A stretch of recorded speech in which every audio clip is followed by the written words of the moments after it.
যদিও সারাদিনে নানান সময়ে নানান কারণে হৃদগতি বাড়ে বা কমে। ব্যায়াম করলে, আতঙ্কিত হলে বা ঘাবড়িয়ে গেলে হৃদস্পন্দন বাড়ে, আবার আরামে বা বিশ্রামে থাকলে হৃদগতি সাধারণত কম থাকে। এই তথ্য জানিয়ে WebMD.com এর প্রকাশিত প্রতিবেদনের যুক্তরাষ্ট্রের পোর্টল্যান্ডে অবস্থিত সেন্ট ভিনসেন্ট মেডিকেল সেন্টারের হৃদরোগ বিশেষজ্ঞ ডাক্তার জেমস বেকারম্যান বলেন, হৃদস্পন্দন স্বাভাবিকের চাইতে সবসময় বেশি থাকার অর্থ হল হৃদপিণ্ডকে অতিমাত্রায় কাজ করতে হচ্ছে, যা কোনো অসুখের পূর্ব লক্ষণও হতে পারে। তাই বেশ কয়েকদিন ধরে হৃদস্পন্দন বেশি মনে হলে হৃদরোগ বিশেষজ্ঞের পরামর্শ নেওয়া উচিত হবে। স্বাভাবিক হৃদস্পন্দন বা রেস্টিং হার্ট রেট বলতে যা বোঝায়, 1 মিনিটে নাড়ি কতবার স্পন্দিত হচ্ছে সেটা গুণে সাধারণত হৃদগতি পরিমাপ করা হয়। প্রাপ্তবয়স্ক মানুষের সাধারণ হৃদস্পন্দন বা রেস্টিং হার্ট রেট হয় প্রতি মিনিটে 60 থেকে 100 বার। আর এই পরিমাপের ভিন্নতা নির্ভর করে নানান কারণে, যেমন বয়স, স্বাস্থ্যগত অবস্থা, ফিটনেস, কোনো ওষুধের প্রতিক্রিয়া,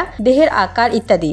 এমনকি আবেগ, অনুভূতি বা পরিবেশের আর্দ্রতা ও তাপমাত্রাও হৃদগতিতে প্রভাব ফেলে। যেসব কারণে হৃদগতি কম রাখা উচিত। হৃদস্পন্দন স্বাভাবিক থাকার মানে হলো হৃদপিণ্ড স্বাভাবিকভাবে কাজ করছে, যা সার্বিকভাবে ভালো স্বাস্থ্য নির্দেশ করে। ডাক্তার বেকারম্যান বলেন, যখন হৃদগতি স্বাভাবিক বা কম থাকে তখন সহজে হৃদপিণ্ড বেশি রক্ত পাম্প করতে পারে। অন্যদিকে হৃদগতি বেশি মানে হৃদপিণ্ডকে অতিরিক্ত কাজ করতে হচ্ছে। যদি স্বাভাবিক হৃদস্পন্দন বা রেস্টিং হার্ট রেট মিনিটে প্রতিনিয়ত 100-র উপরে থাকে তবে অবশ্যই ডাক্তারের পরামর্শ নিতে হবে। আবার যারা স্বাস্থ্যবান ও শারীরিক পরিশ্রম করেন তাদের স্বাভাবিক থেকে একটু কম হৃদস্পন্দন হতে পারে। তাই কেউ যদি শারীরিক পরিশ্রমে না থাকেন আর প্রতিনিয়ত প্রতি মিনিটে হৃদস্পন্দন 60 বারের কম হয়, পাশাপাশি মাথা ঝিমঝিম করা ও শ্বাস প্রশ্বাসের সমস্যা বা শর্ট অফ ব্রেথ হলে অবশ্যই চিকিৎসকের শরণাপন্ন হতে হবে। কোনো শারীরিক কাজ, দুশ্চিন্তা বা মানসিক চাপের কারণে হৃদস্পন্দন বাড়ে,